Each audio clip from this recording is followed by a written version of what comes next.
does it really blow ass? Well, that was certainly a delightful waste of everyone's time. To be honest, I wasn't bored at all. It had some interesting moments, but in the grand scheme of things, no. Just no. Let's forget it ever happened. That's the consensus. That this film was such a flop, people are now starting to somewhat appreciate that Tim Story films for at least bothering with little things like, I don't know, characterization and narrative arcs.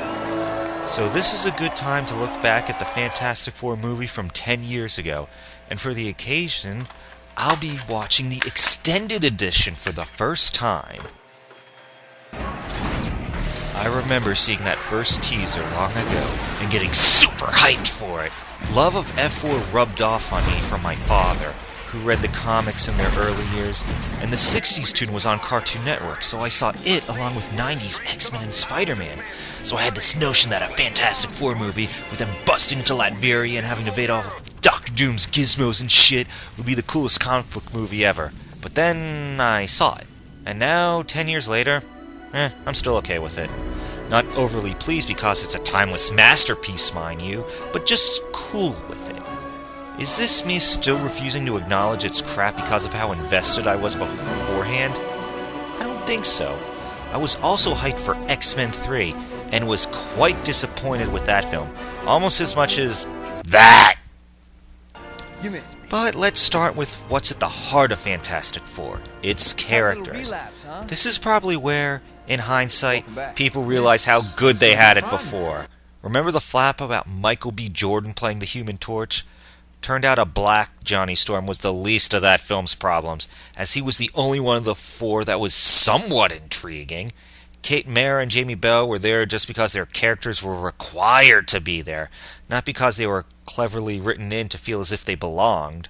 And don't get me started on Keanu Reeves Jr. as Mr. Fantastic, or how Toby Kebbell, the guy who brilliantly motion captured Koba in the Planet of the Apes reboots, was wasted on that chrome-plated crash test dummy that was supposed to be Dr. Doom.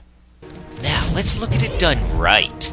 That whole controversy with who gets to play Johnny Storm, I never cared, because I never cared for the character. He's a dick. But here's the rub. Chris Evans portrayed the Torch as an entertaining dick, and made me care a little, just like he did for Captain America years later, another character I never gave two shits about before his MCU movies.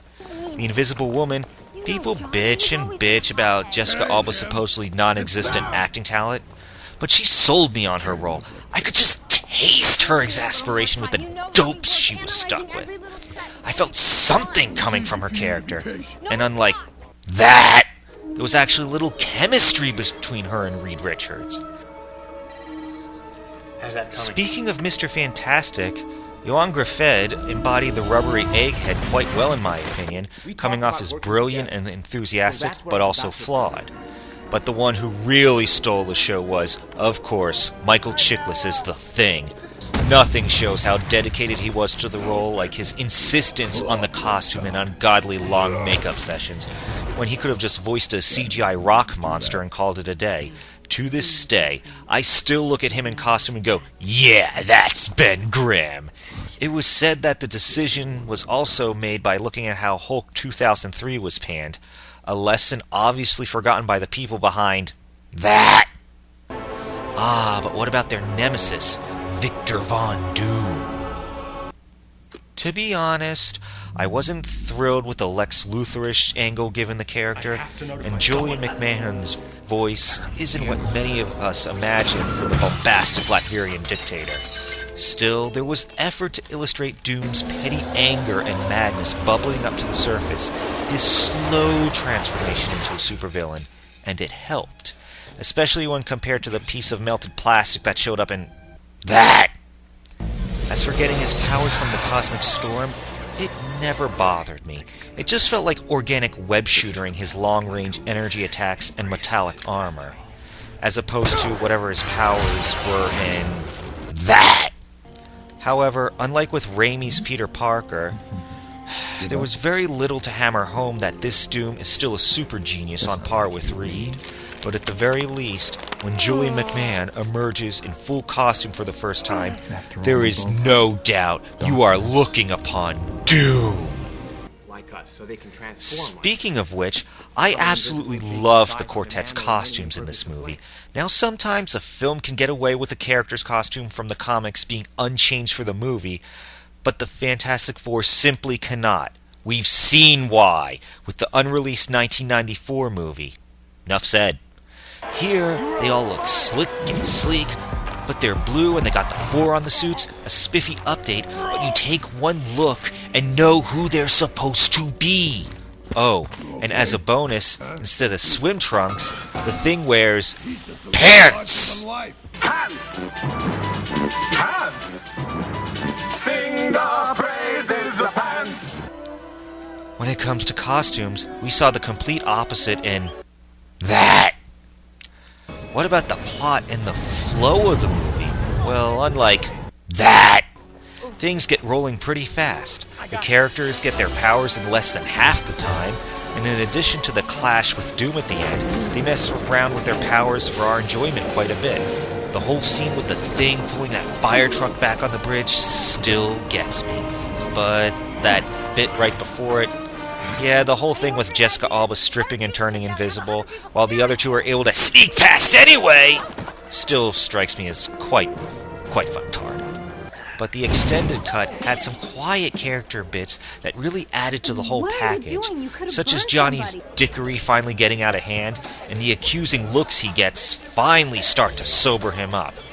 Or, of course, the extra scenes with the Thing and Alicia Masters that add some heartfelt moments in between all the tomfoolery. And these deleted scenes would have also set up, wait for it, the Puppet Master. It was rumored that he would have surfaced in a third film, and these scenes make me even more curious about what might have been. I didn't turn into a monster. The overall tone is lighthearted and silly, and the presentation is colorful and flamboyant. A lot of people at the time griped that it was too much so, too tongue-in-cheek, but that was the point. Fantastic Four it's always been a bit irreverent, about Reed being a dork, Johnny being a dick, Ben being a big oaf, and Sue telling them all to shut the hell up. That's more or less what I got here. And in hindsight, when you go for gritty and mopey in an F4 movie, the complete opposite of what it's meant to be, you get that. Now back off. Susan? So that's a lot of praise thus far for a movie that's still looked down upon. Is there anything I really loathe? What keeps this a merely good movie in my eyes, instead of a masterpiece like Raimi's Spidey movies or Nolan's take on Batman? One glaring exclusion, something that left a gaping hole and left a lot of potential unfulfilled. No take-over-the-world plot on the part of Dr. Doom. Of course! Respectable effort was put into the development of 5 distinct characters, but without the villainous one of the bunch doing something truly evil other than lashing out of spite, something was missing.